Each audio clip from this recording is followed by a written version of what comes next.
السلام عليكم ورحمة الله وبركاته.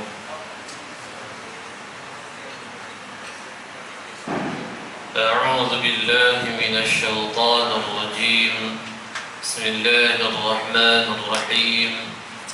نحمده ونصلي ونسلم على رسوله الكريم، أما بعد. الحمد لله ثم الحمد لله. Hadirin hadirat tuan-tuan dan juga puan-puan yang dirahmati oleh Allah Subhanahu wa taala. Allah Subhanahu wa taala berfirman di dalam Al-Qur'an Al-Karim, ayat yang berkaitan mengenai puasa pada bulan Ramadan. Allah Subhanahu wa taala mengakhiri ayat tersebut dengan berbunyi, la'allakum tattaqun, moga-moga kamu menjadi kalangan hamba yang bertakwa. Kerana hasil ketakwaan yang dihasilkan oleh seorang hamba akan mempermudahkan perjalanan kehidupan dunianya dan juga akan memudahkan perjalanan akhiratnya. Allah Subhanahu wa taala berfirman di dalam surah At-Talaq. Allah Subhanahu wa taala berfirman, "Wa may yattaqillaha yaj'al lahu makhraja wa yarzuqhu min haitsu la yahtasib." Barang siapa yang bertakwa kepada Allah, maka Allah Subhanahu wa taala akan berikan jalan keluar daripada masalah yang dia hadapi, dan juga Allah Subhanahu wa taala akan mendatangkan rezeki daripada arah yang dia tak sangka-sangkakan. Abdullah bin Abbas radhiyallahu ta'ala anhuma menyebutkan mengenai firman Allah Ta'ala tadi. Kata Abdullah bin Abbas radhiyallahu ta'ala anhuma, andai kata langit menghempap penduduk bumi dan juga bumi tak menghasilkan apa-apa lagi seperti tumbuh-tumbuhan, air dan sebagainya, nescaya untuk orang yang bertakwa akan ada jalan keluar daripada masalah yang dihadapi tadi, dan nescaya untuk orang yang bertakwa ketika itu akan ada rezeki daripada arah yang dia tak sangka-sangka, walaupun bumi tak menghasilkan apa-apa lagi. Dan takwa juga akan permudahkan perjalanan akhirat seorang hamba. Al-Imam Al-Hafidh Ibn Asakir rahimahullah meriwayatkan dalam kitabnya Tarikh, pernah satu ketika Sayyidina Ali bin Abi Talib karamallahu wajhahu radhiyallahu ta'ala anhu, Sayyidina Ali tengah berjalan bersama dengan menteri-menterinya. Kemudian mereka berjalan berdekatan dengan kubur. Kemudian Sayyidina Ali berhenti dekat kubur. Kemudian Sayyidina Ali memandang ke arah kubur, dan Sayyidina Ali katakan, "Ya ahlul kubur, wahai ahli kubur, sesungguhnya kehidupan kamu adalah kehidupan yang mengerikan. Kehidupan kamu adalah kehidupan yang meresahkan. Kehidupan kamu adalah kehidupan yang menakutkan.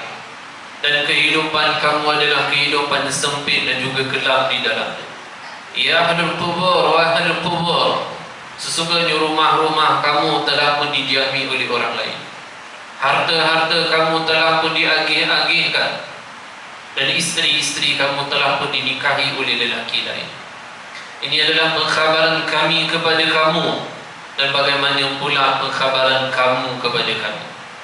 Kemudian Sayyidina Ali melihat kepada sahabatnya dan dia katakan, "Sekiranya Allah izinkan ahli kubur untuk berbicara dengan kita, nescaya pesan mereka kepada kita adalah, wa tazawwadu fa inna khairaz zadi taqwa."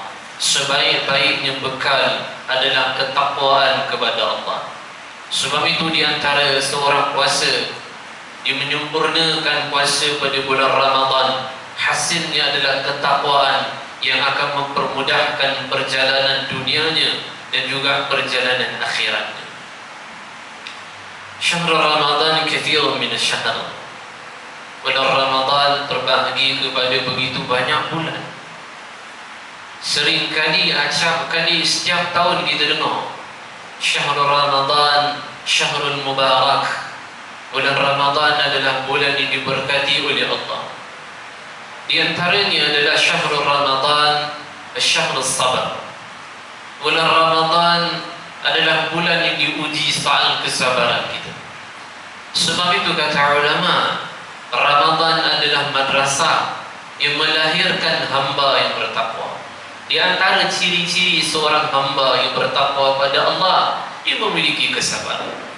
Sebab itu Nabi sallallahu alaihi wasallam bersabda, syahrul Ramadan, syahrul sabar. Bulan Ramadan adalah bulan yang sabar. Dan tidaklah seseorang sabar pada bulan ini melainkan Allah membalaskan syurga untuknya. Allah Subhanahu wa taala berfirman dalam Al-Quranul Karim, surah Al-Imran ayat yang last atau ayat yang terakhir, ayat ke-200.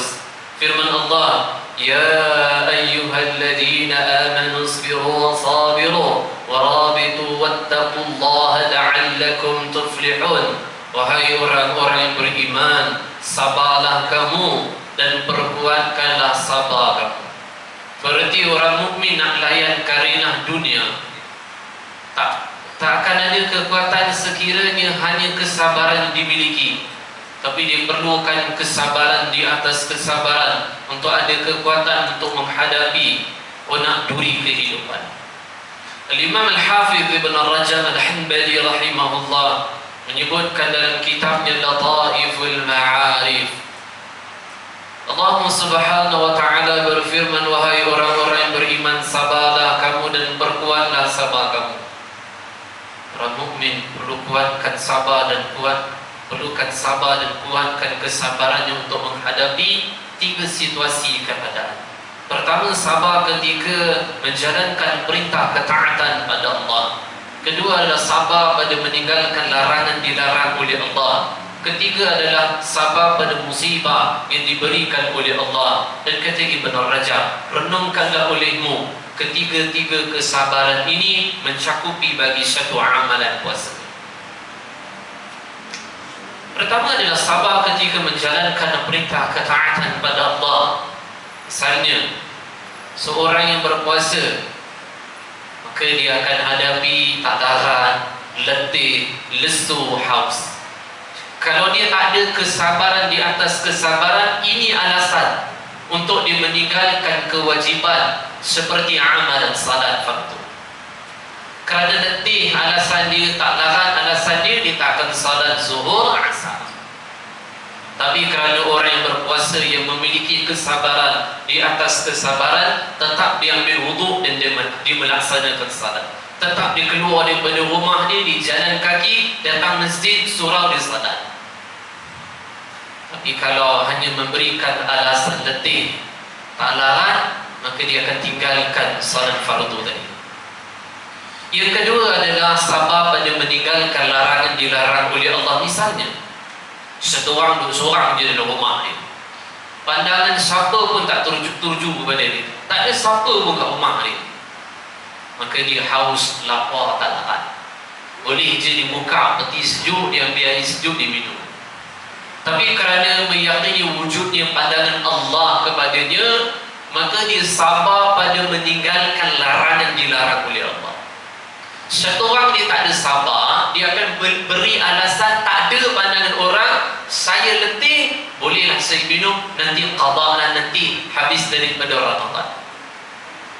Tapi kerana seseorang memiliki kesabaran di atas kesabaran, walaupun siapa pun tak nampak dia, tetap dia meninggalkan larangan yang dilarang oleh Allah, itu minum air ketika itu. Ketiga adalah sabar ketika musibah yang diberikan oleh Allah, itu lapar yang selama 30 hari kita tempuh. Termasuk besok lah, 30 hari kita tempuh. Walaupun ada ustaz yang promote minuman ke makanan supaya kenyangnya lama, tapi sebenarnya motif tujuan utama seorang puasa memang dia nak ada rasa lapar yang dia alami dalam sepanjang dia puasa pada hari tersebut. Maka bulan Ramadan mengajarkan kita sabar untuk menjalankan perintah ketaatan pada Allah setelah Ramadan tinggalkan kita. Ramadan mengajarkan kita sabar ketika berhadapan dengan kemaksiatan, sabar pada meninggalkan perbuatan maksiat. Ramadan betul-betul mengajarkan kita, sekiranya rasa kesusahan hidup, sabarlah dengannya, kerana akan datang satu masa musibah itu akan dihentikan oleh Allah Subhanahu Wa Taala, ataupun sebelum itu nyawa kita akan dihentikan oleh Allah, dan akhirnya masalah itu pun kita tak akan hadapi. Syahrul Ramadan asy-syahrus sadaqah. Bulan Ramadan mengajar kita untuk memperbanyakkan sedekah. Sebab itu Imam Ibn Rajab sebut antara hikmah kenapa Allah jadikan hukum syariat puasa pada bulan Ramadan 30 hari atau 29 hari lah. Tapi tahun ni alhamdulillah 30 hari. Apa hikmahnya? Kenapa tak jadikan sehari 2 hari? Kenapa Allah jadikan 30 hari? Meskipun setelah selain Ramadan ia adalah hukum sunnah. Dan ada beberapa para salaf, mereka tak berminat dengan amalan puasa, tapi minat dengan amalan lain. Sahabat Nabi sallallahu alaihi wasallam Abdullah bin Mas'ud radhiyallahu anhu antara sahabat yang tak suka puasa sunnah. Sehingga ditanya kenapa, kata Abdullah bin Mas'ud, ketika saya puasa amalan salat saya akan kurang. So bila saya tak puasa sunat, amalan salat sunat saya akan bertambah. Sedangkan saya lebih suka amalan salat sunat berbanding puasa sunat. Hatta Imam Malik menghukum sebagai makruh puasa 6. Kita tak boleh tanya para asatidzah kenapa Imam Malik berfatwa dengan fatwa ni makruh puasa 6 setelah daripada 1 Syawal. Tetapi Allah jadikan syariat puasa pada bulan Ramadan wajib. Nak tak nak, suka tak suka, suka amal lain tak suka puasa, tetap kena berhadapan juga dengan puasa wajib 30 hari. Lepas daripada subuh sampai maghrib tak boleh makan. Antara hikmah adalah supaya mengetahui bagaimana keadaan susahnya fakir miskin yang berhari-hari mereka tak makan. Kita tak makan lepas subuh sampai maghrib mengelumpur dah. Macam mana keadaan orang fakir miskin berhari-hari tak makan? So memotivasikan diri kita lepas daripada Ramadan tetap mendekati fakir miskin. Bila dengar ada fakir miskin, cepat memberikan bantuan, kerana kita tahu bagaimana keadaan mereka, kerana kita alami selama 30 hari lepas daripada subuh sampai maghrib kita hadapi lapar. Di antaranya supaya kita mengetahui bagaimana keadaan ahlun nar, ahli neraka, ketika dia masuk neraka dia tak ada makan, dia tak ada minum. So Allah jadikan syariat puasa bulan Ramadan 30 hari supaya hamba tu renung betul-betul. Kalau maksiat yang dia tak dilakukan, dia tak berhenti, tetap lakukan, dan itu dihukum oleh Allah di akhirat, dia berada dalam neraka ratusan ribuan tahun tanpa makan, tanpa minum. Bukan kata lepas daripada maghrib boleh makan nanti sampai subuh, tak. Ratusan ribuan tahun lighairil syarab lighairil akl, tanpa makan, tanpa minum di dalamnya. Sebab tu ketika ahli neraka dibukakan pintu supaya melihat keadaan ahli jannah, ahli surga, apa yang mereka minta pada Allah? Hanya seteguk air putih. Mereka tak minta supaya diberikan bidadari.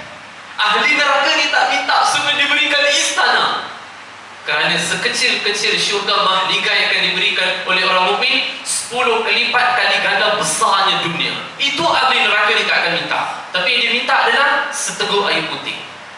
Dia tak minta air Starbucks, air kopi Vietnam, kopi Hainan, kopi apa segala jenis air sedap-sedap tu dia tak minta.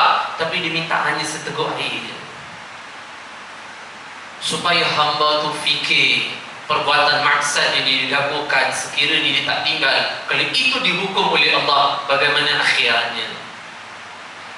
Rawahu Tirmidzi fi Sunan.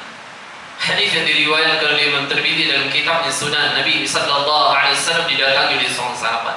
Sahabat tu ditanya, bilakah waktu terbaik untuk saya sedekah? Nabi sallallahu alaihi wasallam bersabda, afdalus sadaqah fi syahr Ramadan. Seafdal-afdalnya kamu sedekah ketika kamu berada pada bulan Ramadan. Ini kerana hujung. Imam Ibn Jauzi rahimahullah dalam kitabnya Tazkirah sebut, wasilah olehmu pada bulan Ramadan selama 60 hari. Kaif, macam mana caranya? Nabi sallallahu alaihi wasallam bersabda, barang siapa memberi makan atau minum kepada orang yang berpuasa ketika saat dia berbuka puasa, maka pahala orang tu yang berpuasa Allah akan berikan padanya tanpa dikurangkan sedikit. Jadi 30 hari kita puasa, kita peroleh pahala dengan mujahadah amal yang kita lakukan. Dan 30 hari puasa, pahala kita peroleh dengan cara pahala orang lain, dengan cara kita berikan makan minum kepada mereka juga ketika saat berbuka. Muhammad ibn Wasi' rahimahullah kata, cuba kamu bayangkan, kalaulah riwayat telah sampai kepada kamu seorang pelacur diampun oleh Allah kerana diberikan minum kepada seekor anjing, bagaimana pula kamu memberi minum kepada seorang yang beriman sedang berpuasa? Maka itu lebih cepat mendatangkan pengampunan Allah kepada kamu. Syahrul Ramadan, Syahrul Maghfirah. Bulan Ramadan adalah bulan yang Allah mengampuni hamba secara besar-besaran. Mustahil ketika Ramadan meninggalkan seseorang, maka dosanya juga tak ditinggalkan. Mustahil. Mustahil seorang ketika datang 1 Syawal, dosa dia masih dikekalkan oleh Allah. Mustahil. Umar bin Abdul Aziz rahimahullah, ketika ia menjadi khalifah, ia menghantar surat pada semua menteri-menteri besar, semua gubernur, menteri-menteri besar. Hatta Imam Syafi'i juga menyebutkan. Tapi Umar bin Abdul Aziz diriwayatkan oleh Ibn Rajab dalam kitabnya Lataiful Ma'arif, perkataan Imam Syafi'i juga diriwayatkan oleh Ibn Rajab, juga diriwayatkan oleh Imam Baihaqi dalam kitabnya Fadailul Awqat. Di antara malam-malam yang Allah hujani rahmat dan mustajabnya doa selain daripada malam Lailatul Qadar adalah malam raya. Itu di antara doa para hamba mustajab, sehingga Allah menjadikan detik-detik akhir ketika nak ditinggalkan Ramadan masih ada lagi rahmat yang besar menunggu para hamba, sehingga tutup tirai dengan begitu pengampunan secara besar-besaran diampuni oleh Allah. Rawahu al-Bukhari wal Muslim fi sahihihima qala an-nabiy sallallahu alaihi wasallam man sama Ramadan imanan wa ihtisaban ghufira lahu ma taqaddama min dhanbi wa la ta'akhkhar. Hadis masyhur, hadis yang diriwayatkan oleh Imam Bukhari, Imam Muslim, masing-masing dalam kitab sahih mereka. Nabi sallallahu alaihi wasallam bersabda, barang siapa yang puasa pada bulan Ramadan penuh keimanan, mengharap ganjaran pahala sisi Allah, seluruh dosa lampau, dosa akan datang semua diampuni oleh Allah. Walaupun ulama ada khilaf macam mana satu orang yang tak salat ketika bulan Ramadan, apa fadilah itu didapat ataupun tidak. Yang inti di antara lain dalam Ramadan, qiyamul lail. Syahr Ramadan syahrul qiyam. Bulan Ramadan adalah bulan yang meletihkan diri dengan melakukan ibadah salat di waktu malam. Rawahu al-Bukhari wal Muslim fi sahihihima wa rawahu al-Baihaqi fi Fadail al-Awqat. Qala an-nabiy sallallahu alaihi wasallam, man qama Ramadan imanan wa ihtisaban ghufira lahu ma taqaddama min dhanbi. Wa rawahu al-Baihaqi wa la ta'akhkhar.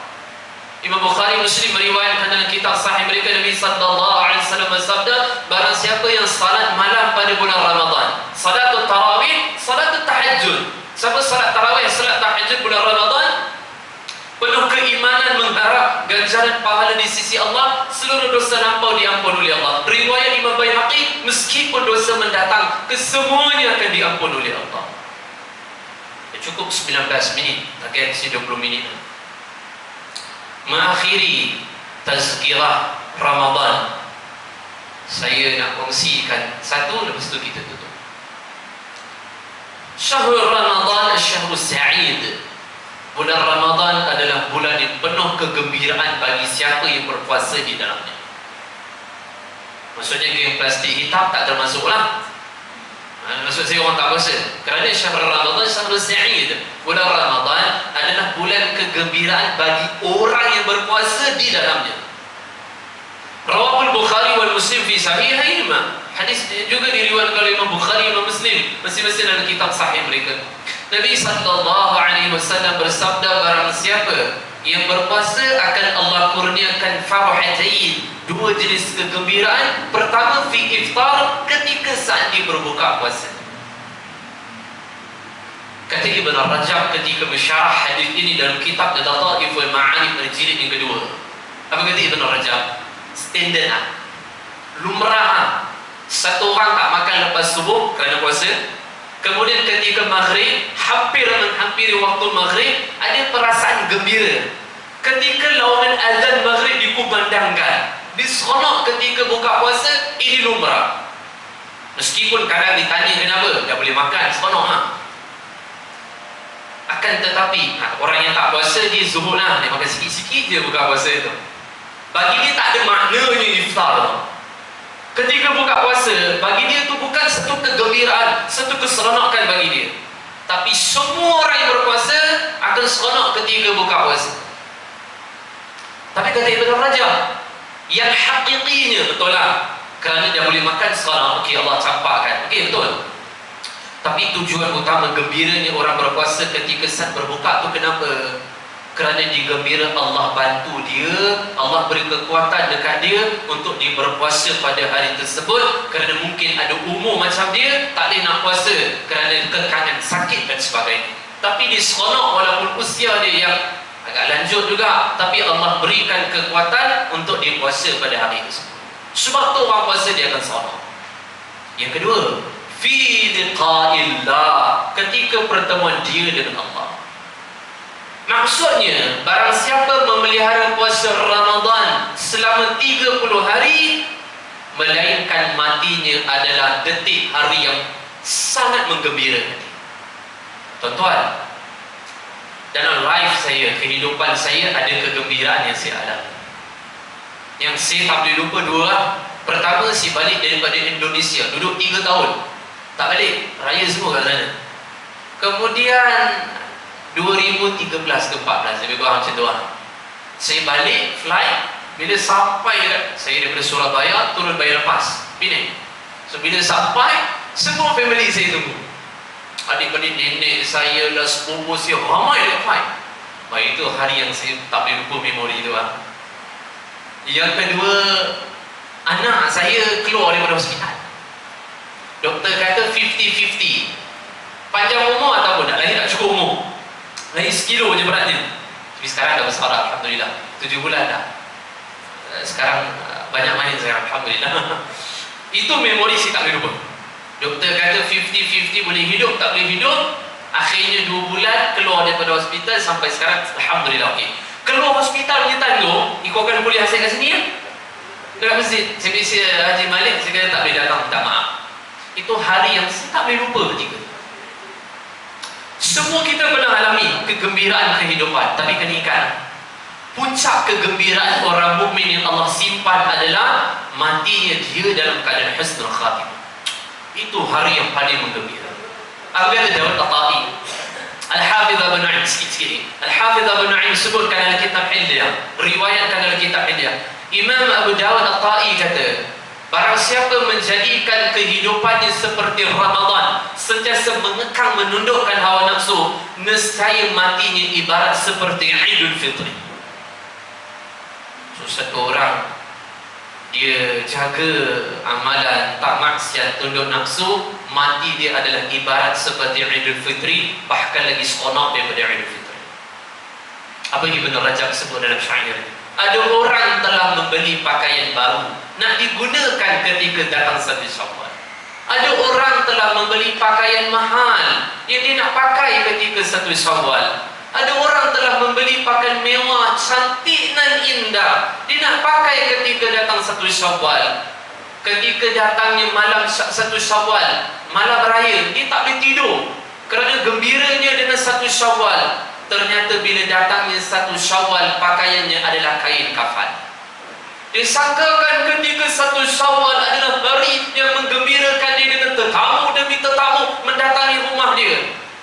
Ternyata bila datang 1 Syawal, datang di pagi hari tetamu yang tak dijemput, iaitu malaikat Israel alaihissalam.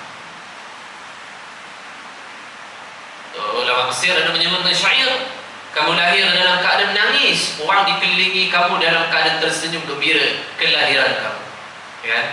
Olahlah kehidupan kamu sehingga membuat mati kamu tersenyum, malah orang dikelilingi kamu pula dalam keadaan bersedih kerana kepergian kamu. So kegembiraan yang hakiki bagi orang berpuasa, matinya dalam keadaan husnul khatimah.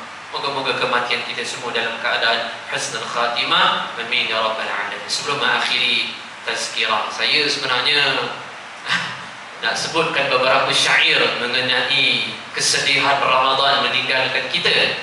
Yang mana syair ini banyak disebut kalau oleh Ibn Rajab dalam kitab yang saya sebutkan tadi, Lataiful Ma'arif, tapi tahu pun tak sempat masa tadi. Dan siapa ada nombor saya, dia boleh tengoklah dalam status WhatsApp saya nanti, saya biasakan letakkan nantilah.